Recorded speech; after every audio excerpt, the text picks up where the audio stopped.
Good morning, everyone. My name is Devansh Vashisht. I'm studying in Triple IT Sri City, and my branch is CSE. The topic we're going to start is units and measurement. तो हम लोग आज example solve करेंगे. Question one हमको क्या पूछ रहा है? हमको पूछ रहा है the number of significant figures in 0.0691. ठीक है. अब जब भी सिग्निफिकेंट फिगर्स की बात हो रही होगी ना, तो सबसे पहली चीज अपन को मेन कुछ वो होती है जिससे हम लोग बता सकते हैं कि सिग्निफिकेंट है फिगर है या नहीं है. पहले क्या है कि जितने भी नॉन जीरो नंबर्स होंगे ना, वो सारे सिग्निफिकेंट होंगे. ठीक है. ये पॉइंट याद रखेंगे अपन. तो देखो, 6 और 9 जो है ये नॉन जीरो है, तो ये क्या होंगे? ये सिग्निफिकेंट होंगे.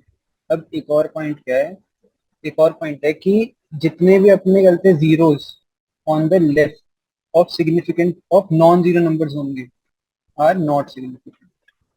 ठीक है. तो मतलब क्या अपना कि जो ये मेरा है, ये 0.0, ये वाले जो दो जीरोज हैं, ये मेरे सिग्निफिकेंट नहीं होंगे. ठीक है.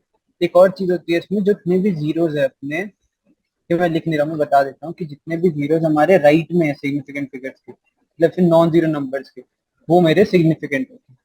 ठीक है. तो मतलब कि मेरे यहाँ पे सिग्निफिकेंट नंबर्स कौन से होंगे? 6 होगा, 9 होगा. ये दोनों तो नहीं होंगे क्योंकि लेफ्ट में आ रहे हैं. और ये वाले दोनों जीरोज होंगे सिग्निफिकेंट नंबर्स. क्यों? क्योंकि ये मेरे राइट में आ रहे हैं, ये वाले जो थे वो लेफ्ट में आ रहे थे.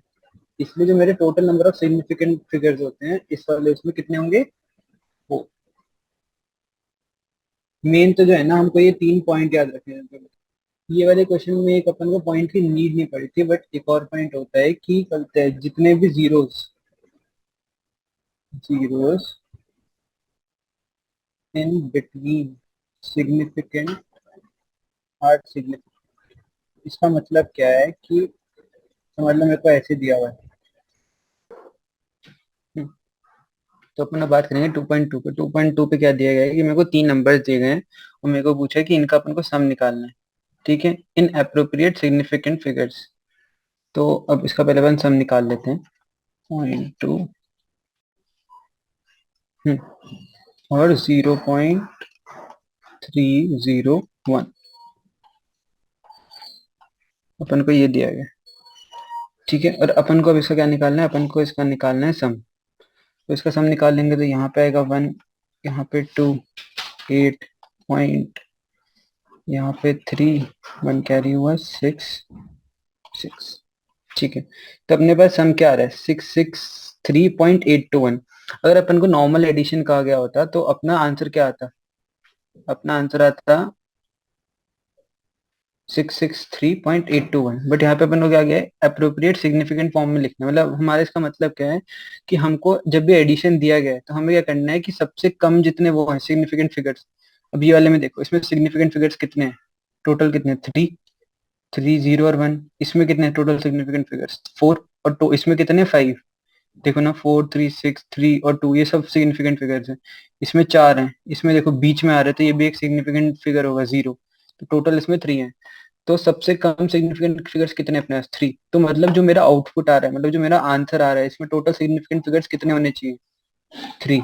बट इसमें है कितने अभी? 6. तो मैं अब इसमें क्या करूंगा? मैं इसमें अप्रोक्सीमेशन करूंगा. तो जब मैं इसका आंसर लिखूंगा तो मेरे को टोटल कितने सिग्निफिकेंट फिगर्स चाहिए? टोटल मेरे को सिग्निफिकेंट फिगर्स चाहिए 3. इसका अपन जब आउटपुट लिखेंगे तो इसको अप्रोक्सीमेटली कितना कर देंगे? 664. अब 664 क्यों लिखा? हमने 663 क्यों नहीं रहने थे? 664 क्यों किया? ये क्वेश्चन आना चाहिए क्योंकि देखो यहाँ पे 663.8 है. अगर ये 663.5 से नीचे होता तो मैं इसको 663 रहने देता, बट ये 663.8 है, मतलब 5 से ऊपर है, इसलिए मैंने क्या किया? इसको इंक्रीज कर दिया एक नंबर से. इसलिए मेरा आंसर क्या आएगा? 664. ठीक है. ये समझ पड़ा होगा, एकदम इजी था ये भी. अपन बात करेंगे 2.3 पे. अपन को क्या दिया गया है? अपन को मास दिया गया है 4.237 और अपन को वॉल्यूम क्या दी गई है? 2.5. ठीक है. और अपन को पूछा गया है, अपन को क्वेश्चन में पूछा गया the density of the material of the body in the current significant figures is. तो डेंसिटी क्या होती है अपनी? डेंसिटी होती है अपनी मास अपॉन वॉल्यूम. ठीक है. और मास कितना है अपना? 4.237. Divided by 2.5। ठीक है, अब यहाँ पे भी अपन को वही वाली चीज याद रखनी है। अपने को क्या याद रखनी है कि अपना जो सिग्निफिकेंट मतलब जो हम लोग आंसर लिखेंगे, यहाँ से अपने पास आंसर आएगा 1.6948। ठीक है, जब इसको सॉल्व करेंगे। बट अपन को क्या देखना है कि यहाँ पे अपने सिग्निफिकेंट फिगर्स कितने हैं। टोटल सिग्निफिकेंट फिगर्स हैं 5। इसमें टोटल सिग्निफिकेंट फिगर्स कितने हैं, जब हम लोग इनपुट में क्या देख रहे हैं, इसमें टोटल सिग्निफिकेंट फिगर्स हैं 4 और इसमें टोटल सिग्निफिकेंट फिगर्स हैं 2। तो मतलब मेरे को मिनिमम सिग्निफिकेंट देखने थे, इसमें कितने, 2। तो मतलब जो मेरा आउटपुट आना चाहिए उसमें भी कितने सिग्निफिकेंट फिगर्स होने चाहिए, 2। है कितने, 5। तो मैं क्या करूंगा, अप्रॉक्स करूंगा। अब मैं इसको 2 तक अप्रॉक्स करूंगा तो मेरे को क्या देखना है कि मतलब ये दोनों ही नंबर होने चाहिए, एक ये और एक ये। तो मतलब ये वाला सारा पार्ट अपना वो होगा, कट होगा। तो यहाँ पे जब हम लोग अप्रॉक्स करेंगे तो हम लोग यहाँ पे बताओ 1.6 करेंगे या फिर 1.7।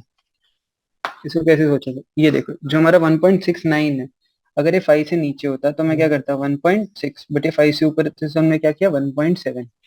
तो मेरा आंसर क्या आएगा 1.7। होप इतना समझ आया होगा तुमको। अब अगला क्वेश्चन देख। अगला क्वेश्चन मेरे को दिया गया है 2.4। अभी अपने अप्रोक्सीमेशन के ऊपर क्वेश्चन है, ठीक है। अपन को दिया गया है कि कहते हैं दो नंबर्स है 2.745 एंड 2.735 और इसको अपन राउंड ऑफ करना है, राउंड ऑफ टू 3 सिग्निफिकेंट। ठीक है, अब यहाँ पे अपने पास क्या होता है, अपने पास क्या अलग अलग रूल थे। पहले अपन एक बार रूल डिस्कस कर लेते हैं। एक रूल अपन लोग क्या कहता है कि समझ लो अगर मेरे को नंबर दिया होता 2.746 और मेरे को 3 सिग्निफिकेंट फिगर से निकालना होता, तो मैं क्या कह रहा हूँ कि अगर मेरा ये 3 सिग्निफिकेंट फिगर है, इसके आगे का अपन को नहीं चाहिए। ठीक है ना, अपन को अप्रॉक्स करना है, ऐसा करके राउंड ऑफ करना है। तो अगर ये जो मेरा ये वाला नंबर है, अगर ये वाला नंबर मेरा 5 से बड़ा है तो मेरा यहाँ पे एक नंबर ऐड हो जाएगा। मतलब अगर समझ लो 5 से बड़ा है अभी, तो मेरा आंसर क्या हो जाएगा अप्रॉक्स करने का या फिर राउंड ऑफ करने का 2.75। ये देखो ये 5 से बड़ा है इसलिए। ये अगर मेरे पास एग्जाम्पल होता 2.743 मान लो। अब ये देखो ये जो नंबर है ये तो 3 सिग्निफिकेंट अपन को चाहिए। अब ये वाला अगर अपन देखें तो ये मेरा 5 से नीचे है। अगर ये 5 से नीचे तो हम लोग क्या रहने देंगे, सेम रहने देंगे। मतलब मेरा आंसर क्या हो जाएगा 2.74। अब अपना जो मेन बात अटकती है वो कहाँ पे अटकती है कि समझ लो अगर मैं किसी ने दे दिया 2.745, अब क्या करोगे। अब तो ना ऊपर जा सकते हो ना नीचे जा सकते हो, तो बीच का आ गया। तो इसमें अपने पास अब 2 रूल्स है। ठीक है, 2 रूल्स क्या है कि समझ लो अगर मेरे पास 5 आ गया तो अब मैं ये पहले का 3 नंबर चेक करूंगा। अगर ये मेरा 2.74 जो है, अगर ये इवन है, ठीक है, अगर ये जो मेरा चलते हैं नंबर है वो इवन है, तो जो मेरा डिजिट है वो अनचेंज रहेगा। क्या मतलब है इसका कि समझ लो ये 2.74 इवन है तो जो मेरा आंसर होगा वो भी कितना होगा 2.74। यही अगर अपने पास होता है 2.735, तो ये नंबर क्या है, ये अपना ऑड है। अगर ये अपना ऑड होता है तो अपना रेज हो जाएगा, मतलब अपन को क्या करना है इसको इवन में कन्वर्ट कर देना 2.7। इतना बड़ा सब कुछ समझ। अभी देखो अपना क्वेश्चन में क्या दिया गया है। अपन क्वेश्चन में दिया गया है कि नंबर्स 2.745 एंड 2.735 को अपन को राउंड ऑफ करना है। मतलब यही दो नंबर है जिसका अपन ने करके देख लिया। इसमें अगर हम लोग देखें तो पहले वाले में तो इवन ही है 2.74। देखो अपन को यहाँ पे 5 आया तो अपन इसके पहले का सारा नंबर देखेंगे कि ये इवन है या नहीं है, मतलब ये 2 से डिविजिबल है या नहीं। तो अपन को पता है ये 2 से डिविजिबल है। ठीक है, अगर ये 2 से डिविजिबल है तो सेम रहेगा। और अगर ये ऑड है, मतलब ये 2.73 है, अगर ये ऑड है तो हम लोग क्या करते हैं इसको इवन में कन्वर्ट कर देते हैं और इसके एक ऊपर वाला नंबर ले आते हैं, मतलब इसमें +1 कर देते हैं उससे पहले वाले। तो कितना हो जाएगा 2.74। इसका आंसर क्या हो जाएगा 2.74 और 2.7। आई होप सबको ये समझ आया होगा। ठीक है, अब अगला अपना क्वेश्चन क्या है 2. अपन को लेंथ दी गई है 16.2 और अपन को ब्रेथ कितनी दी गई है, अपन को ब्रेथ दी गई है 10.1। ठीक है, और अपन को पूछा है एरिया ऑफ शीट कितना होगा। तो अपन को क्या पता है कि अपने पास पहले तो एरर कितना लेंथ, लेंथ में अपना एरर है 0.1 और ब्रेथ में एरर कितना है 0.2। 1, यह एब्सोल्यूट एरर होता है। ठीक है, अपन को पूछा गया है कि एरिया ऑफ शीट कितनी होगी और अपन को उसमें एरर भी साथ में बताना है। तो मेरे को एक चीज पता है कि अगर मेरे को एरर निकालना है एरिया में कितना होगा, तो मैं ये वाला फॉर्मूला लगा सकता हूँ। और ये हमने फॉर्मूला कैसे निकाला है, ये हमको था कि एरिया कितना होता है लेंथ इनटू ब्रेथ, तो उससे मैं ये लिख सकता था, इतना सबको पता है। तो अब मैं क्या कह रहा हूँ कि अगर पहले मेरे को यहाँ से अगर, अब मेरे को एरर निकालना है मेन को, यहाँ से मेरे को ये पार्ट निकालना है। ये पार्ट में कैसे निकाल सकते हैं, ये वाला नहीं, मेरे को निकालना है ये। तो ये क्या होगा, ये होगा मेरा A into L plus B by D, error of B by D. अब मेरे को पता है कि मेरे को यहाँ पे ए की नीड पड़ेगी, और मेरा ए क्या है, ए मेरा है लेंथ इंटू ब्रेथ, और मेरे को लेंथ ऑफ ब्रेथ कितनी दी हुई है, लेंथ ऑफ ब्रेथ मेरे को दी गई है 16.2 और 10.1। ठीक है, इतना अपन को पता है। अगर मैं अब इसको मल्टीप्लाई करूंगा तो इसको मल्टीप्लाई करके जो मेरा आंसर आएगा वो कितना आएगा, 163.62। ठीक है, ये सब तुम लोग कैलकुलेटर से निकाल सकते हो, ऐसे खुद मल्टीप्लाई करके निकाल सकते हो। ठीक है, अब मेरे को पूछा गया है कि मेरे का एरर कितना है। देखो ये तो अपना एक पार्ट का आंसर है, कितने पार्ट का।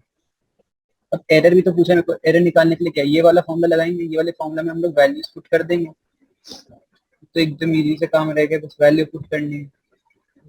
अपन मुझे बताइए कितना है, एरर ऑफ एल कितना है 0.1 डिवाइडेड बाय एल कितना है 16.2। एक्सक्यूज मी, और अपन को ब्रेथ कितनी दी गई, एरर कितना ब्रेथ में 0.1, और मेरे को ब्रेथ कितनी दी गई है 10.1। तो यहाँ से जब मैं कैलकुलेट करूंगा तो यहाँ से मेरे को 163.62, यहाँ से 1.01 प्लस 1.62 डिवाइडेड बाय 163.62, ये आ जाएगा मेरे पास। अब यहाँ से ये और ये कट गया, अब इसका अगर हम लोग सम करेंगे तो कितना आएगा 2.63। तो मेरा एरर कितना आया, और एक तो क्या है कि मेरे को इसको सिग्निफिकेंट फिगर में भी कन्वर्ट करना पड़ेगा पहले तो जब मैं इसको उसमें कन्वर्ट करूंगा तो मैं, देखो अपना जो एरर था वो 0.1 था, तो मेरे को उसी फॉर्म में रखना पड़ेगा, मतलब मेरे को एक ही सिग्निफिकेंट फिगर में लाना पड़ेगा। और मेरे को बताया मेरे को, हाँ, अगर मेरे को इसको एक ही सिग्निफिकेंट फॉर्म में लाना है तो मतलब मेरे को ये यहाँ से अप्रोक्सीमेशन देखना पड़ेगा। और ये मेरे को क्या पता है, ये मेरा 5 से बड़ा है, अगर ये मेरा 5 से बड़ा है तो इसमें हम लोग 1 इंक्रीज कर देंगे, 1 इंक्रीज करेंगे तो इसके लिए कितनी आ जाएगी 3। तो मेरा आंसर क्या है 163.62 प्लस 3। हमने इसको एक में क्यों नहीं करा, मतलब कि हमने इसको दो सिग्निफिकेंट फिगर्स क्यों रहने दिए, मतलब क्यों नहीं रहने दिए, एक ही क्यों रहने दिया, क्यों, क्योंकि हम लोग जब ऊपर से कैलकुलेट करके आ रहे थे तो जो ये मेरा था, ये वाला पार्ट और ये वाला था, इसमें मेरे सिग्निफिकेंट फिगर्स कितने थे, मतलब इस जो नंबर थे इसमें सिग्निफिकेंट फिगर्स कितने थे, एक और एक। उसमें जो मेरा आउटपुट आएगा उसमें कितने सिग्निफिकेंट फिगर्स, उसमें मेरे सिग्निफिकेंट फिगर्स होंगे एक, तो क्या होगा 3। कितना बड़ा सबको समझ, तो ये आ गया मेरा आंसर। एकदम इजी क्वेश्चन है guys, ठीक है। अब मेरे को पूछा गया है कि is which of the following pairs of physical quantities does not have a same dimensional formula। ठीक है, पॉइंट, हाँ, चलो अपन अब ये क्वेश्चन देखते हैं। अपन को पहला पार्ट क्या गया, अपन को पहले पूछा कि चलते हैं कौन से पेयर ऑफ फिजिकल क्वांटिटीज का सेम डायमेंशनल फॉर्मूला नहीं। अपन को क्या देखना, वर्क, वर्क क्या होता है मेरा, फोर्स इंटू dx। अपन को पता है dx का मैं क्या होगा, l होगा, और फोर्स मेरा क्या होगा, अपन अच्छे से लिख लेते हैं। चलो जब हम लोग फोर्स लिखेंगे तो फोर्स क्या होता है, मास इंटू एक्सीलरेशन, एक्सीलरेशन क्या है l t ऑफ -2, ये पढ़ा हुआ है अपन ने, और इंटू l, तो यहाँ से क्या आ जाएगा m l square t of -2। कितना बड़ा सबको समझ, ये आ गया मेरे पास वर्क। अब मेरे को पूछा गया इम्पल्स, नहीं सॉरी टॉर्क। टॉर्क क्या होता है मेरा, टॉर्क होता है मेरा फोर्स इंटू डिस्टेंस। मेरे को पता है फोर्स इंटू डिस्टेंस बोला है तो मेरे पास सेम ही चीज आएगी, क्योंकि यहाँ पे भी तो यही था फोर्स इंटू एक डिस्टेंस वाली वो। जब मैं इसको भी लिखूंगा तो इसमें क्या आएगा, two L T of -2 into L. ठीक है, तो यहाँ से पास क्या आ जाएगा, M L square T of -2। कितना पड़ गया सबको समझ गया? तो मतलब ये क्या है, ये दोनों मेरी चीजें सेम है, मतलब मेरा पहला पार्ट आंसर नहीं है। अब मैं हम लोग बी में जाएंगे। हमको क्या गया, बी में बोला एंगुलर मोमेंटम। एंगुलर मोमेंटम अपन को पता है M B R. M B R होता है, एम कितना है into V L T of -1, और आर, आर होगा मेरा एल। तो इसको दोनों मल्टीप्लाई करेंगे तो अपने क्या आ जाएगा, M L square T of -1। ठीक है, कितने का इसको पड़ा, सबको में पड़ गया। अपन को एक और चीज पूछिए इसमें कि इसमें प्लैंक कांस्टेंट क्या है। प्लैंक कांस्टेंट का हो क्या है, अपन को पता है कि एक अपन ने फॉर्मूला पढ़ा था, H is equal to E energy. ठीक है, तो यहाँ से हम लोग क्या कह सकते हैं, ई बाय फ्रीक्वेंसी। फ्रीक्वेंसी का वो क्या होता है, टी इनवर्स 1/t क्या होता है, फ्रीक्वेंसी होती थी मेरी। तो यहाँ से जब एनर्जी को लिखूंगा मैं, तो एनर्जी क्या आ जाएगी, M L square T of -2, और यहाँ से जब हम लोग फ्रीक्वेंसी लिखेंगे तो टी ऑफ -1। तो जब इसको अपन सॉल्व करते हैं तो अपने क्या आएगा, M L square T of -1। तो ये दोनों भी अपने सेम, तो अपना ये भी आंसर नहीं। अगला अपन को क्या दिया गया, अगला अपन को दिया गया टेंशन और सरफेस टेंशन। सी पार्ट में अपन को है टेंशन। टेंशन क्या होता है, फोर्स। टेंशन एक काइंड ऑफ फोर्स ही है। तो टेंशन को मैं कैसे लिख सकता हूँ, टेंशन को लिख सकता हूँ मैं M into L T of -2। ठीक है, और सरफेस टेंशन को क्या लिख सकते हैं, सरफेस टेंशन को मैं कैसे लिख सकता हूँ, सरफेस टेंशन होगा मेरा फोर्स अपॉन लेंथ। इतना क्लियर है सबको, फोर्स अपॉन लेंथ होगा, और फोर्स की वैल्यू कितनी होगी, M into L T of -2। ये अपने ऊपर अभी निकाला था, डिवाइडेड बाय लेंथ। तो यहाँ से अपना आंसर क्या आ जाएगा, M L zero T of -2। तो यहाँ से मैं क्या देख पा रहा हूँ कि टेंशन और जो सरफेस टेंशन है उसका जो डायमेंशन फॉर्मूला है वो सेम नहीं है। तो मेरा आंसर क्या होगा, आंसर होगा मेरा सी पार्ट। तो फिर भी मैं एक बार डी पार्ट करके दिखा देता तो मैं कैसे करना है। ठीक है, डी में अपन को क्या दिया गया, इम्पल्स और मोमेंटम में निकालना। ठीक है, इम्पल्स, इम्पल्स अपना क्या होता है, इम्पल्स होता है एफ इंटू ऑफ टी। ठीक है, तो एफ कितना है अपना, एम एल टी ऑफ -2। ये तो पता है, इंटू टाइम। यहाँ से पास क्या आ जाएगा इम्पल्स का, इम्पल्स आ जाएगा एम एल टी ऑफ -1। और अपन को दिया गया मोमेंटम। मोमेंटम, मोमेंटम क्या होता है, mass into velocity, M L T of -1। यहाँ से क्या देख पा रहे हैं, ये और ये सेम, इसलिए अपना आंसर क्या गया था, आंसर तो अपन को पता था सी। ठीक है, ये भी हो गया अपना, एकदम इजी है ये क्वेश्चन। थोड़ा सा कॉन्सेंट्रेट करना, स्टेप्स जो है उसको फॉलो करा कर और बेसिक्स को पकड़ के। ठीक है, 2.7 अपन को दिया गया है कि major of two quantities along the precision of respective measuring instrument is, ए दिया गया अपन को 2.5 प्लस माइनस 0.5, और बी कितना दिया गया, बी अपन को दिया गया 0.10 प्लस माइनस 0.01। ठीक है, अपन को बोला गया कि ए बी की वैल्यू निकालनी। ठीक है, तो ए बी की वैल्यू अपन पहले तो ये वाला निकाल लेते हैं, एब्सोल्यूट एरर्स को बाद में निकालेंगे। ठीक है, पहले अपन ए बी की नॉर्मली वैल्यू निकालेंगे। ए बी की नॉर्मली वैल्यू कितनी होगी, 2.5 0.10, यहाँ से कितनी आ जाएगी, 0.25 आ गया। और मैं इस समझ लो इस वैल्यू को कह रहा हूँ मैं जेड। तो जेड की वैल्यू क्या है 0.25, इतना सब कुछ समझ पड़ा। अब अगर मेरे को निकालना है del Z by Z is equal to क्या होगा मेरा del A by A plus del B by B,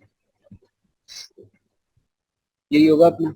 तो यहाँ से जब हम लोग z को इधर मल्टीप्लाई कर देंगे इसमें तो फॉर्मूला क्या बन जाएगा z into del B by A plus del B by B. तो यहाँ से मेरे पास z की वैल्यू पता है अपन को 0.25, बस फॉर्मूला में वैल्यू पुट करनी। डेल ए कितना है अपने पास 0.5, मतलब एरर कितना था 0.5, ए कितना है 2.5 प्लस 0.01 डिवाइडेड बाय 0.1, इतना बड़ा सा तो समझ। तो यहाँ से हम लोग जब वैल्यू निकालेंगे तो इसको जो सॉल्व करते हैं आंसर आएगा 0.25 0.2 प्लस 0.1, तो यहाँ से अपने पास आंसर आ जाएगा 0.075। ठीक है, बट यहाँ पे अपन को एक और चीज क्या देखनी है, अपन ने आंसर निकाल के हम लोग क्या करेंगे अब इसको आंसर कह देंगे, बट ये अपना आंसर नहीं है। अपना आंसर हमारे नॉर्मली हम लोग जब देखें तो अपना आंसर क्या आ जा रहा था, अपना आंसर आ रहा था 0.25 प्लस माइनस 0.075। ठीक है, बट ये अपना देखो कोई भी ऑप्शन में नहीं है तो अपन को लगेगा अपन ने गलत कर दिया। अपन ने गलत नहीं करा है, अपन ने सिर्फ एक चीज जो ध्यान नहीं रखी होगी सिग्निफिकेंट। यहाँ पे सिग्निफिकेंट फिगर्स कितनी है एक, यहाँ पे सिग्निफिकेंट फिगर्स कितनी है दो, तो अपनी मिनिमम सिग्निफिकेंस कितनी है नीचे, यहाँ पे अपनी सिग्निफिकेंट फिगर होंगी दो। ठीक है, तो हम लोग जब इसको दो उसमें वो करेंगे चेंज करेंगे तो अपने यहाँ पे आंसर क्या आ जाएगा, तो यहाँ पे अपनी सिग्निफिकेंट फिगर है एक और यहाँ पे दो, तो अपनी सबसे मिनिमम होगी वो कितनी है एक। तो मतलब मेरे पास चलते इसको कितनी सिग्निफिकेंट फिगर पे अपन को राउंड ऑफ करना है एक पे। तो जब मैं इसका आंसर निकालूंगा तो ये हो जाएगा 0.25 प्लस माइनस 0.0। अब ये देखो ये 5 है। ठीक है, अपन को इसको चेंज करना है। अब ये 5 है तो हम लोग क्या करते थे चेक करते थे कि ये ऑड है या फिर इवन है, यही करते थे अपन। और अपन को पता ही ये अपना ऑड है, तो ये अगर ऑड है तो इसको हम लोग एक बढ़ा देते थे इवन बना देते थे, तो अपना आंसर आ जाएगा ये। तो मेरा आंसर क्या होगा, आंसर होगा मेरा ये। ये चीज याद रखना चाहिए अपन को, सिग्निफिकेंट फिगर्स का ध्यान रखना। अगर मेरा यहाँ पे अपन का एक आ रहा है तो अपन को उसको एक सिग्निफिकेंट फिगर में उसको राउंड ऑफ करना पड़ेगा। ठीक है, अगला क्वेश्चन। अगला क्वेश्चन अपन को दिया गया है a is equal to 1.0 plus 0.2 और b अपन को दिया गया है 2.0 प्लस माइनस 0.2। तो अपन को वैल्यू किसकी निकालनी है, अपन को निकालना है z is equal to under root of A B की वैल्यू। तो अपन पहले z की वैल्यू निकाल लेते हैं। z की वैल्यू यहाँ से क्या आ जाएगी, z की वैल्यू आ जाएगी यहाँ से 1 इंटू टू इंटू ये कितना है, ये आ जाएगा अपना 1.41। और अपन को पता है यहाँ पे अपन को 2.0 और 1.0 दिया गया है, यहाँ पे दो सिग्निफिकेंट फिगर है, यहाँ पे भी दो है। तो इसमें अपनी कितनी सिग्निफिकेंट फिगर है, इसमें अपनी सिग्निफिकेंट फिगर है नीचे दो, मतलब 1.4। यहाँ पे 1 है, ये 5 से कम है इसलिए हमने चेंज नहीं किया। ठीक है, इसके बाद हम लोग बात करेंगे एरर की। ये तो अपना आ गया जो मेन पार्ट है पहले का, ये देखो मतलब अपना बी पार्ट तो वैसे ही गलत ही होता है। अपन हम बात करें अपने को ए सी और डी के बारे में, तो अपन को एरर निकालना है। अब यहाँ पे एक चीज ध्यान रखना गाइस, अपने यहाँ पे क्या है z is equal to under root of A B, सिर्फ ए बी नहीं समझ लो। अगर इसकी पावर देखें तो z इज इक्वल टू कितना आ रहा है ए बी की पावर 1/2। तो हम लोग जब एरर निकालेंगे तो एरर का जो फॉर्मूला है वो चेंज होकर क्या बन जाएगा, अपन ने पढ़ा था z by Z del Z by Z is equal to 1/2 into del A by A plus del B by, जितनी पावर थी उससे डिवाइड कर दो। ठीक है, मतलब 1/2 है तो हम लोग मतलब वही मल्टीप्लाई करते हैं। तो यहाँ से मेरे पास डेल जेड बाई जेड की वैल्यू क्या है, डेल जेड की वैल्यू क्या है z/2 into del A by A क्या है, डेल ए बाई ए हो जाएगा मेरा 0.2 divided by 1 plus 0.2 divided by 2। यहाँ से आ जाएगा del Z is equal to, Z की वैल्यू कितनी आई है 1.4 डिवाइडेड बाई 2 तो यहाँ से जब हम लोग आंसर निकाल लेंगे तो यहाँ से अपना आंसर कितना आएगा, डेल जेड की वैल्यू आ जाएगी 0.212। ठीक है, कितना बड़ा सब कुछ समझ गए। अब हम लोग डेल जेड की वैल्यू अभी, अब अपन को एक और चीज याद आती है, अपन को क्या करना था, अपन को राउंड ऑफ करना था सिग्निफिकेंट फिगर्स के उसमें रिस्पेक्ट। यहाँ पे सिग्निफिकेंट फिगर्स कितने, एक, यहाँ पे सिग्निफिकेंट फिगर्स कितने, एक, तो एक जो आंसर आएगा उसमें सिग्निफिकेंट फिगर कितनी होनी चाहिए, एक। अपने बहुत बार डिस्कस कर लिया अभी। तो अब यहाँ से अपने सिग्निफिकेंट फिगर एक ही चाहिए, तो यहाँ पे हम लोग देखेंगे 5 से बड़ा है छोटा है, छोटा है, अगर छोटा है तो हम लोग क्या करते थे, सेम रहने देते थे। तो अगर हम लोग सेम रहने देंगे तो आंसर क्या है, 0. तो अपना आंसर क्या आ जाएगा, 1.4 प्लस माइनस 0.2। पड़ गया सबको समझ, एकदम इजी था गाइस। अपन को पूछा गया which of the following measurement is most precise. ठीक है, अपन को ये दिया 5.00 mm, 5.00 सेंटीमीटर, 5.00 किलोमीटर। ठीक है, अपन को पता है कि जब हम लोग इसका वो निकालेंगे, एरर निकालेंगे, तो पहले वाले में एरर कितना आएगा, 0.1 mm एब्सोल्यूट एरर। दूसरे वाले में क्या है, 0.1 सेंटीमीटर, 0.1 मीटर थर्ड में, और अगले में क्या है, 0.1 किलोमीटर। तो देखो मेरा सबसे ज्यादा एब्सोल्यूट एरर जो है वो सबसे ज्यादा किस में, इस वाले में आ रहा है, मैक्सिमम, और इसमें क्या, मिनिमम। देखो ना 0.1 मिली एम एम मिलीमीटर, मतलब मेरा एरर पहले वाले में कितना आ रहा है, 0.1 मिलीमीटर, और फोर्थ वाले में मेरा एरर कितना आ रहा है, 0.1 किलोमीटर। तो मैं क्या कह रहा हूँ यहाँ पे मैं ये कह रहा हूँ कि जो मेरा सबसे प्रिसाइज होगा वो क्या होगा, ये पार्ट होगा, क्योंकि उसमें जो एरर है वो सबसे कम है। ऐसे में समझ सकता हूँ, ये समझ पड़ा सबको।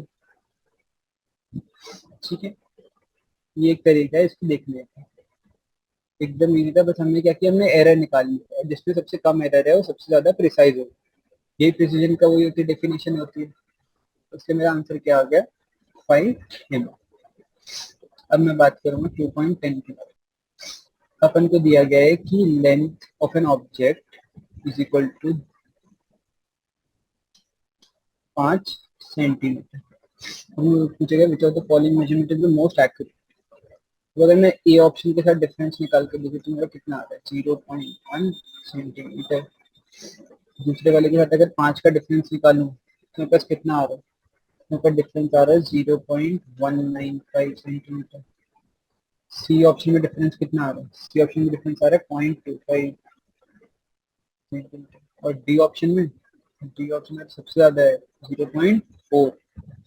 अपन को पूछा गया which of the measurement is most accurate. Most accurate का मतलब क्या है कि अगर मैं उसको और उस जो भी मेरे को अपन निकलते हैं वो करिए निकालिए, अगर उसका डिफरेंस निकालूं जो ओरिजिनल था वो सबसे कम आना चाहिए। मतलब कि जो मेरी प्रिडिक्शन है और जो मेरा असली में है उसके बीच में जो डिफरेंस अगर वो सबसे कम होगा तो मतलब वो सबसे ज्यादा एक्यूरेट चीज। यहाँ पे सबसे कम डिफरेंस किस में आ रहा है, ए ऑप्शन में आ रहा है मेरे पास। ए ऑप्शन में आ रहा है तो मतलब ये सबसे ज्यादा एक्यूरेट होंगे, तो यही मेरा आंसर। देख रहे हो, एकदम इजी क्वेश्चन है, ये पड़ गया सबको समझ, क्या किया अपन ने। ठीक है, अब अपन जाते हैं अगले क्वेश्चन। यहाँ पे अपन को दिया गया है कि, अपन को दिया गया है कि एक यंग मॉडुलस ऑफ स्टील कितना दिया है, यंग मॉडुलस ऑफ स्टील दिया गया है अपन को 1.9 इंटू 10⁻11 न्यूटन पर मीटर। और अपन को पूछा गया कि व्हेन एक्सप्रेस्ड इन सीजीएस में कन्वर्ट करना है और अपन को इसको डाइन पर सेंटीमीटर स्क्वायर के फॉर्म में लिखना है। अगर मेरे को करना है तो अपन को यहाँ पे पता है कि न्यूटन को अपन को डाइन में कन्वर्ट करना पड़ेगा, और अपन को दिया गया है 1 newton is equal to 10⁻5 dyne. तो अगर मैं यहाँ पे सीधा फॉर्मूला में रख दूँ, इंटू 10⁻5, अपन यहाँ से न्यूटन को डाइन में कन्वर्ट कर दिया, और अपन को क्या है, मीटर स्क्वायर को सेंटीमीटर स्क्वायर में कन्वर्ट करना। तो 1 metre square is equal to 10⁻4 centimetre square, अपन को पता ही है। तो यहाँ पे अपन सिर्फ पुट कर देंगे वैल्यू, ये कितना आ जाएगा, 9 पर सेंटीमीटर स्क्वायर। तो यहाँ से पर आंसर क्या है, यहाँ से पर आंसर आ जाएगा 1.9 इंटू 10⁻12 डाइन पर सेंटीमीटर। एकदम इजी क्वेश्चन था, बच्चों वाला क्वेश्चन। ठीक है, अपन अब बात करेंगे 2.12। 2.12 में अपन क्या देगा, 2.12 में अपन को दिया गया if momentum area and time are taken to be fundamental quantities then the energy has the dimension formula. तो मुझे है कि अगर हम लोग नॉर्मली क्या करते हैं, हम लोग लेंथ, टाइम और मास को अपन क्या ले लेते हैं, फंडामेंटल क्वांटिटी। बट इनने क्या क्या है कि इस बार ऐसा मत करो, ऐसा करोगे कि मोमेंटम एरिया और टाइम को तुम लोग फंडामेंटल क्वांटिटीज लो और फिर एनर्जी का फॉर्मूला बना के दिखाओ इनके फॉर्म में।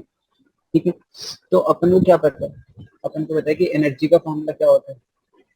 एनर्जी का फॉर्मूला होता है mass into whole square T of. ठीक है, ये अपन को पता है एनर्जी का फॉर्मूला। अपन को क्या है, अपन को कहा गया है कि चलते हैं, अपन को उससे निकालना है मोमेंटम एरिया और टाइम के उसमें। अपन को बोलते हैं मोमेंटम क्या होता है, मोमेंटम होता है मेरा मास into velocity, mass into L. और अपन को क्या पता है एरिया, एरिया कितना होगा, एरिया होगा मेरा एल स्क्वायर। और मेरे को दिया गया है कि टाइम, टाइम का तुमको पता है टी इस फॉर्म में लिखते हैं। अपन को पूछा गया है कि अपन को एनर्जी को इन तीनों के फॉर्म में निकालना है। तो मैं इसको ऐसे लिख सकता हूँ, एनर्जी इज इक्वल टू के एक में कांस्टेंट मान लो कि कुछ ऊपर नीचे हो रहा होगा, इनटू पी ऑफ, मैंने मान लिया A, into area of B, area की पावर बी, इनटू टाइम की पावर, इस फॉर्म में लिख रहा हूँ मैं। ठीक है, एनर्जी को इन तीनों के फॉर्म में लिख दिया मैं। तो energy is equal to K into इसकी पावर क्या है ए, मतलब मेरे पास M L T of minus one की पावर है ए, इंटू एल स्क्वायर की पावर कितनी है बी, इंटू टाइम की पावर सी। तो यहाँ से मैं क्या लिख सकता हूँ, यहाँ से मैं लिख सकता हूँ M of A into L of A plus two B into time of C minus A, T of minus one क्या पर time of C minus A. ठीक है, इज इक्वल टू कितना आ जाएगा मेरे पास, is equal to energy. Energy को अपन कैसे लिख सकते हैं, एनर्जी को अपन लिख सकते थे M L square of minus two. ठीक है, अपने पास ये आ गया, ये देखो अपन ने इस फॉर्म में लिख दिया। अपन को पता है कि अगर हम लोग देखें तो ये दोनों चीज इक्वल है, अगर ये दोनों चीज इक्वल है तो हम लोग इसको कंपेयर करके लिख सकते हैं कि a is equal to one. देखो ना, यहाँ पे m और m कंपेयर करें तो यहाँ पे m की पावर कितनी है वन, यहाँ पे m की पावर कितनी है a। तो यहाँ से मैं क्या लिख सकता हूँ, a is equal to one, a plus two B is equal to कितना two, and c minus A कितना आ गया माइनस टू, लिख सकता हूँ मैं ऐसे। तो यहाँ से जब मैं इसमें वैल्यू पुट करूंगा तो यहाँ से मेरे पास b की वैल्यू कितनी आ जाएगी, b की वैल्यू यहाँ पे आ जाएगी बस वन बाई टू, देखो ना a की वैल्यू वन पुट करी तो two B is equal to one, तो b की वैल्यू वन आ गई।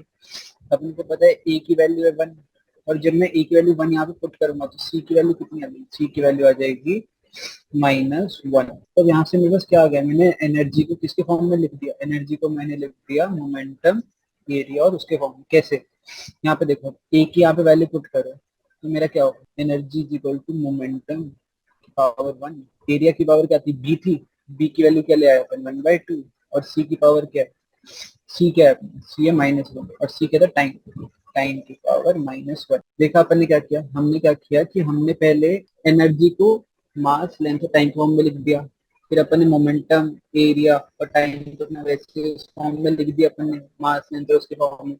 और फिर ने हमने क्या मान लिया कि इसकी पावर हम लोग एनर्जी को इस फॉर्म में लिख देंगे। ठीक है, ये बात ठीक है, एनर्जी को हमने मोमेंटम एरिया टाइम के फॉर्म में लिख दिया। मैंने यहाँ पे इसको क्या करा, सिंप्लीफाई कर दिया, मतलब मैंने इसको बेसिक उसमें लिख के दिखा दिया, मास और उसमें मास लेंथ और टाइम। और फिर मैंने क्या किया, मैंने मास वाली टर्म एक साथ ले ली, लेंथ वाली टर्म एक साथ ले ली। ये a प्लस टू भी कैसा है, एल की पावर a है और एल की पावर टू भी है, तो अगर यहाँ पे हम लोग करेंगे एक्सपोनेंट में प्लस हो जाएगा। ठीक है, तो हमने यहाँ पे रखी मास वाली टर्म एक साथ ले, लेंथ वाली टर्म एक साथ ले और टाइम वाली एक साथ ले, सी माइनस ए यहाँ से आएगा। फिर हमने क्या किया, फिर हमने क्या किया, हमने कंपेयर किया, हमने कंपेयर किया तो हमको ए बी और सी की वैल्यू है, ए बी और सी की वैल्यू आ गई तो हमने क्या किया, हमने फॉर्मूला में पुट करा और हमको एनर्जी मोमेंटम एरिया टाइम के फॉर्म में मिली। अपना आंसर क्या है, अपना आंसर आ गया डी का। गाइस बस बेसिक को पकड़ के चलोगे ना तो क्वेश्चन आराम से बन जाएंगे। ठीक है, अब हम लोग जाएंगे 2.13 में। ठीक है, 2.13 में अपने को क्या देगा, on the basis of dimensions decide which of the following relation for the displacement of a particle in simple harmonic motion is not correct. ठीक है, अपन को पूछा गया है कि कल तक कौन सा जो अपन को वो दिया गया है अपन को 4 इक्वेशन दी गई है, कौन सी इक्वेशन जो है वो गलत है। ठीक है, अपन को ये पूछा गया कि मतलब ये कौन सा डिपिक्ट नहीं कर रही सिंपल हार्मोनिक मोशन। तो अपन को इसमें एक और जो सबसे इम्पोर्टेंट चीज देखनी पड़ेगी ना, वो क्या होता है कि जो भी हमारे ट्रिग्नोमेट्रिक फंक्शन है उसके अंदर जो भी हम लोग आर्गुमेंट दे रहे हैं वो डायमेंशनलेस होना चाहिए। इसका मतलब क्या है कि यहाँ पे देखो हमने क्या दिया, y is equal to a sine 2 pi by t। तो ये जो 2 पाई बाई t है ना, साइन ऑफ 2 पाई, तो मेरा डायमेंशनलेस होने का मतलब क्या है कि जो हमारा ये 2 पाई बाई t है इसकी कोई भी डायमेंशन नहीं होनी चाहिए। अब हम लोग पहले में देखें तो यहाँ पे क्या है 2 पाई, अब इसकी डायमेंशन क्या है t, और इसका तो अपन को पता ही डायमेंशन क्या होगी t, तो यहाँ से t/t हो जाएगा। तो इसकी वैल्यू क्या आ जाएगी, अंदर वाले की डायमेंशन क्या हो जाएगी जी। इसकी डायमेंशन क्या है, डायमेंशन। यही अगर हम लोग बी पार्ट में देखें तो बी पार्ट में साइन का आर्ग्यूमेंट क्या है, v इंटू टी। अब v इंटू टी है तो हम लोग को पता है v की वैल्यू क्या होगी, v होता है अपना l इंटू टी ऑफ -4, और ये क्या है t की होगी t। तो हम लोग जब इसका डायमेंशन निकालेंगे तो इसका डायमेंशन आ जाएगा अपना l। तो अपन क्या देख सकते हैं कि जो साइन के अंदर जो वैल्यू है वो डायमेंशनलेस नहीं है, मतलब अगर वो डायमेंशनलेस नहीं है मतलब ये जो मेरी कंडीशन है ये गलत है। ऐसा हो ही नहीं सकता कि साइन के अंदर जो आर्गुमेंट है वो डायमेंशनलेस ना हो। तो मतलब ये जो हमको दिया गया सिंपल हार्मोनिक मोशन की जो इक्वेशन है ये गलत है। तो मेरा बी पार्ट का आंसर होगा। और एक और चीज देखो, ये एमसीक्यू मल्टीपल चॉइस, मतलब मेरा इससे एक से ज्यादा भी सही हो सकता है, मोर देन वन। तो अपन को पता है कि एक और अपन को दिया गया है sine T by A, C part sine T by A है तो टी का क्या होगा टी, और ए क्या है, ये अपना है एल। तो अगर हम लोग देखें तो यहाँ पे भी इसकी डायमेंशनलेस नहीं है। अगर ये डायमेंशनलेस नहीं है मतलब ये भी अपनी इक्वेशन क्या है गलत है। इतना बड़ा। अब डी पार्ट में अपन को दिया गया है sine of 2 pi by t minus cos of 2 pi by t। ठीक है, तो हम लोग तो दोनों में अगर कंपेयर कर ले, साइन में देखे तो पाई बाई टी, तो यहाँ पे देखे तो 2 और पाई का तो कोई डायमेंशन है ही नहीं। तो यहाँ पे टी की अगर देखे तो डायमेंशन टी, और यहाँ पे हमने डिवाइड भी किया टी से, तो हमको पता है कि इसकी तो डायमेंशन क्या है, डायमेंशन मतलब साइन, इस जो साइन वाला है उसमें तो है डायमेंशन। अगर ये देखिए कॉस, कॉस में भी सेम आर्ग्यूमेंट है। इसका मतलब क्या है कि इसकी भी डायमेंशन क्या डायमेंशन, तो फिर मतलब क्या है कि ये वाली जो इक्वेशन है ये सही। ठीक है, तो इसका आंसर क्या है बी और सी, क्योंकि इसमें क्या है जो साइन के अंदर जो आर्ग्यूमेंट है वो डायमेंशनलेस नहीं। इतना पड़ गया, सबको समझ गया। अब अपन को अगला क्वेश्चन दिया गया 2.1, 2.4 में दिया गया है कि if p q and r are physical quantities having different dimensions which of the following combination can never be a meaningful quantity। एक जो हमें मेन जो वो है ना, यहाँ पे जो चीज नोटिस करने वाली क्वेश्चन है उसमें दिया गया है कि पी क्यू और आर है उसकी जो डायमेंशन है वो डिफरेंट। ठीक है, और अपन को एक प्रिंसिपल ऑफ होमोजेनिटी पता है, उसके हिसाब से क्या होता है कि अगर कोई भी दो डिफरेंट डायमेंशन वाली चीजें हैं, तो अगर कोई दो डिफरेंट डायमेंशन वाली चीज है तो ना हम उसको ऐड कर सकते हैं ना हम उसको सब्ट्रैक्ट। ठीक है, अगर उसका डायमेंशन अलग है तो ऐड और सब्ट्रैक्ट उसको नहीं किया जाता। इतना समझ पड़ा। तो मैं अगर पहली कंडीशन, पहला क्वेश्चन देखो, पहला क्वेश्चन में दिया गया P minus Q divided by R. मेरे को पता है पी और क्यू की डायमेंशन अलग, अगर पी और क्यू की डायमेंशन अलग है तो मैं उसको मल्टीप्लाई वो तो कर नहीं सकता ऐड और सब्ट्रैक्ट। तो यहाँ पे मैंने सब्ट्रैक्ट करा है, मतलब मेरा आंसर क्या है, मेरा आंसर गलत है। तो मतलब मीनिंगफुल क्वांटिटी नहीं है, इसलिए अपना ए पार्ट है सही आंसर। अब मल्टीपल चॉइसेस अपन तो सारे चेक करते हैं। फिर अगला देखो, अगला क्या है पी क्यू माइनस आर। अब लोग कहेंगे कि सर हमने तो यहाँ पे पी क्यू और आर माइनस का रहते तो डिफरेंट डिफरेंट क्वांटिटीज हैं, तो ये भी आंसर होगा, मतलब इसकी भी मीनिंगफुल क्वांटिटी नहीं बनेगी। बट यहाँ पे नोटिस करने वाली चीज क्या है कि अपन ने पी और क्यू को मल्टीप्लाई करा। चलो मैं तुमको एग्जांपल समझाता हूँ यहाँ पे क्या हो सकता है। समझ लो मेरे पास पी है एल, पी की जो डायमेंशन है वो है एल और क्यू की डायमेंशन है अपनी टी, और अपन को पता है कि जो मेरी आर है उसकी डायमेंशन है एल। तो मेरे को पता है कि जब मैं पी क्यू करूंगा, मल्टीप्लाई तो कर ही सकते हैं, मल्टीप्लाई में कोई दिक्कत नहीं है। अपन मल्टीप्लाई करने के बाद डायमेंशन क्या हो जाएगी एल टी, और आर की अपन को डायमेंशन पता है एल इंटू टी। तो मतलब अगर मैं पी क्यू माइनस आर करूँ तो मैं कर सकता हूँ, क्योंकि देखो ना इसकी और इसकी डायमेंशन अब तो सेम हो गई मल्टीप्लाई करने के बाद। तो यही अपन यहाँ पे दिया है P Q minus R, P Q minus R अगर समझ लो ये कंडीशन है तो सबकी डायमेंशन अलग अलग है, बट जब मैंने मल्टीप्लाई करा तो पी क्यू और आर की डायमेंशन सेम हो गई, तो इसलिए सब्ट्रैक्शन किया जाता है। इसलिए जो मेरा बी पार्ट है वो सही है, वो हो सकता है, चांसेस है उसको सही होने। वैसे सेम तरीके से पी क्यू बाई आर भी कर सकता हूँ क्योंकि सेम हो जाएगा ये भी। अब ये देखो, डी पार्ट में मेरे को दिया गया है P R minus Q square divided by R. अपन को दिया, अपन को पता है कि पी हम लोग अगर पी आर देखें, अगर मैं समझ लो पी और आर को मल्टीप्लाई करूँ और अगर उसकी जो डायमेंशन है वो क्यू के सेम आ गई तो मैं सब्ट्रैक्शन कर सकता हूँ, चांसेस है सही होने की। इसलिए मैं क्या कह रहा हूँ, इसलिए मैं कह रहा हूँ कि ये वाली जो कंडीशन है उसके सही होने के चांसेस है, ऐसा नहीं कि वो हर बार होगी, बट इसके चांसेस हैं कि ये डायमेंशन मतलब एक मीनिंगफुल क्वांटिटी हो, इसलिए ये सही है। मतलब मेरा बी सी और डी जो है वो सही है। अब ई देखो, ई में मैं क्या कर रहा हूँ, ई में मैंने करा है कि R plus Q divided by P. मैं अगर R plus Q divided by P करूंगा तो आर प्लस क्यू तो मैं कर ही नहीं पाऊंगा, क्यों? क्योंकि आर और जो क्यू है उसकी जो डायमेंशन है वो अलग अलग हो सकती है, मतलब अलग दी गई है अपन, अगर अलग अलग दी है तो हम लोग मल्टीप्ल सम और सब्ट्रैक्शन नहीं कर सकते। ठीक है, कितना पड़ गया सबको समझ? तो इसलिए जो मेरा आंसर है वो क्या होगा, आंसर होगा मेरा ए और, कितना सबको समझ पड़ा? अब अपन देखेंगे क्वेश्चन डी। अपन को पूछा गया है कि photon is a quantum of radiation with energy E is equal to hv, where v is the frequency and h is the Planck's constant. Find the dimension of h, नहीं, the dimension of r of h are same as that of, और अपन को चार option दिए, अपन को पूछेगी जो h है उसकी dimension किस किस से मैच करती है। तो अपन को एक चीज क्या पता है, अपन को पता है कि h is equal to E by V होता है, और e क्या है मेरा, force into displacement. Force into displacement से मैं यहाँ पे इसका वो निकाल सकता हूँ, M L square T of minus two. Energy मेरी आ जाएगी, हमें पास वेलोसिटी फ्रीक्वेंसी क्या होगी, फ्रीक्वेंसी होता है one by time period, one by time period, तो यहाँ पे टी ऑफ माइनस वन। इतना बड़ा सबको समझ, तो यहाँ से पास क्या आ जाएगा, एच की वो आ जाएगी मेरी dimension M L square T of minus one. ठीक है, अब अपन को इसको कंपेयर करना है, ये चार ऑप्शन कंपेयर करना है। अपन को पता है कि करते हैं लीनियर इम्पल्स। लीनियर इम्पल्स अपना क्या होता है, आई इज इक्वल टू होता है एफ इंटू फोर्स, एक शॉर्ट पीरियड ऑफ टाइम में जब लगता है उसको हम लोग कहते हैं इम्पल्स। तो लीनियर इम्पल्स क्या होगा, फोर्स इंटू टाइम। फोर्स क्या होता है, M L T of minus two into time period. तो यहाँ से बस क्या आ जाएगा, M L T of minus one. तो ये डायमेंशन इसके इक्वल नहीं है। अब अपन को पूछा गया है एंगुलर इम्पल्स। एंगुलर इम्पल्स क्या होता है, आई इंटू ओमेगा, हम लोग इसको आई या फिर जे से डिपिक्ट करते हैं।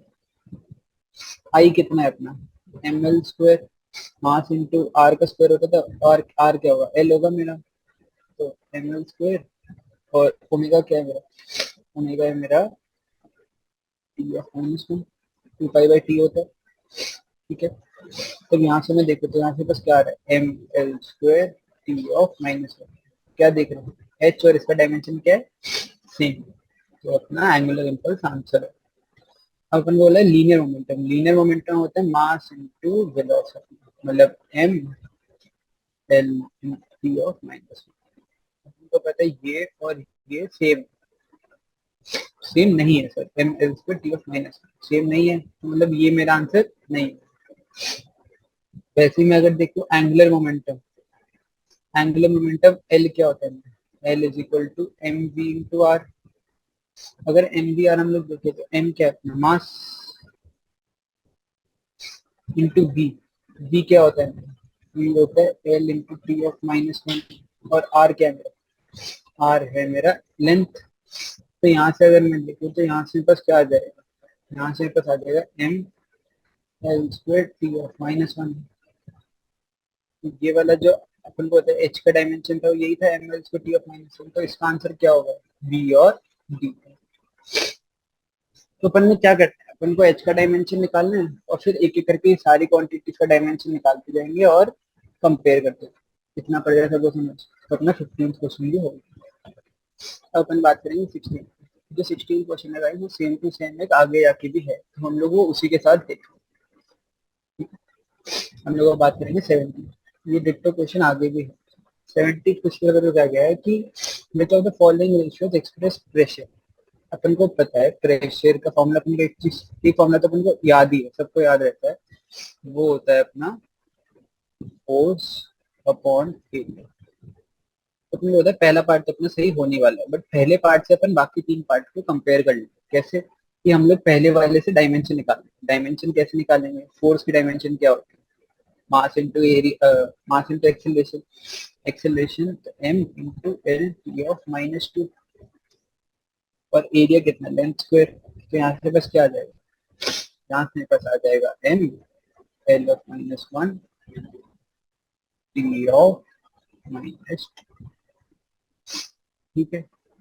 ये आ गया पास प्रेशर का, pressure is equal to M L of -1 T of -2, ठीक है।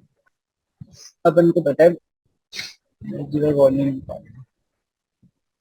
एनर्जी होता है अपना M L square T of -2, और अपन को पता है जो वॉल्यूम होता है वो होता है एल क्यू। अगर हम लोग यहाँ से देखें तो यहाँ से मेरे पास एनर्जी बाय वॉल्यूम क्या आ जाएगा? M L of -1 T of -2। तो यहाँ से बस क्या आ जाएगा? M L of -1 T of -2, और इसका देखिए M L of -1 T of -2, मतलब अपना क्या है? ए और बी पार्ट आंसर में है। यही अगर मैं एनर्जी बाय एरिया निकालूंगा, तो एनर्जी बाय एरिया इसी पार्ट में अपन को कहा गया, एनर्जी बाय एरिया क्या आ जाएगा? M L square T of -2 divided by L square.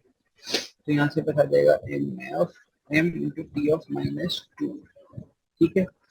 अपन को पता है ये और ये सेम नहीं है। यहाँ पे क्या M L of -1 T of -2, यहाँ पे एम इंटू टी ऑफ -2, तो ये अपना आंसर नहीं है सी पर। अगला अपन को क्या दिया गया है? अपना अगला दिया गया है फोर्स बाय वॉल्यूम। फोर्स अपन को पता है फोर्स क्या होता है? फोर्स होता है अपना M into L T of -2 divided by volume. Volume क्या होता है? वॉल्यूम होता है अपना एल क्यूब, ठीक है। अब एल क्यूब है तो हम लोग जब यहाँ पे डिवाइड करेंगे तो अपने यहाँ पे आंसर क्या रहेगा? M L of -2 T of -2, और अपन को पता है अपन को चाहिए क्या था? M L of -1 T of -2, तो सेम नहीं है। अगर ये सेम नहीं है इसका मतलब क्या है? ये आंसर नहीं है। तो अपना 17 पार्ट का आंसर क्या होगा? 17 पार्ट का आंसर आ गया ए और बी, ये भी अपना हो, ठीक है। अब अगला अपन देखते हैं 2.1, अपन को दिया गया which of the following are not unit of time. अपन को पता है कि करते हैं जो अपना सेकंड होता है वो तो यूनिट ऑफ टाइम ही है, तो अपना सेकंड तो आंसर है ही, नॉट यूनिट ऑफ टाइम। अच्छा यूनिट ऑफ टाइम होता है, नॉट यूनिट, तो अपन को पता है सेकंड तो यूनिट ऑफ टाइम होता है, तो ये आंसर नहीं होता। अब हम लोग देखिए ईयर, अगर ईयर देखें तो ईयर जो होता है वो भी अपना यूनिट ऑफ टाइम ही है, तो अपना ये भी सही है। बट यही अक्सर अपन देखें लाइट ईयर और पार्सेक, तो लाइट ईयर और जो पार्सेक होते हैं वो क्या होते हैं? वो हमारा क्या होता है कि जो लाइट है उसको अगर एक लॉन्ग डिस्टेंस कवर करना है उसमें कितना टाइम लग रहा है, उसको हम लोग करते हैं लाइट ईयर। और क्योंकि लाइट ईयर और वो है ना, वो हमारा लार्ज डिस्टेंस को मेजर करने के लिए यूज किया जाता है, ना कि वो मेजर टाइम को रिप्रेजेंट करता है।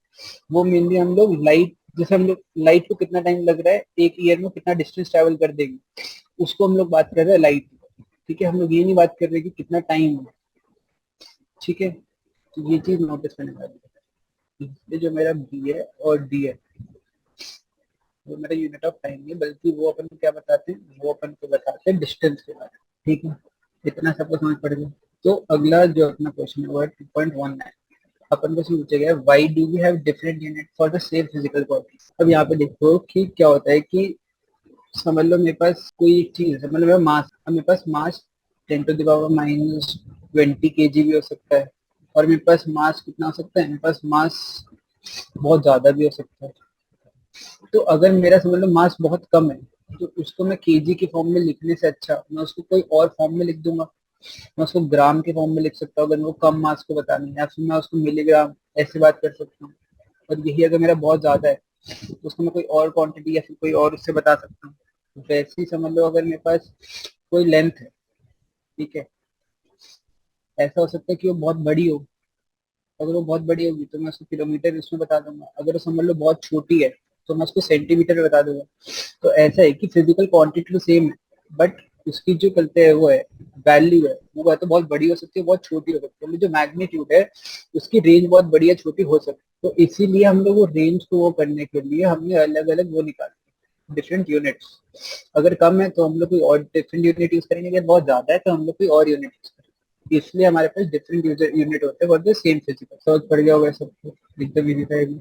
तो आज अपन ने 20 क्वेश्चन कर लिया। अगले लेक्चर में हम लोग इसके आगे करेंगे, ठीक है।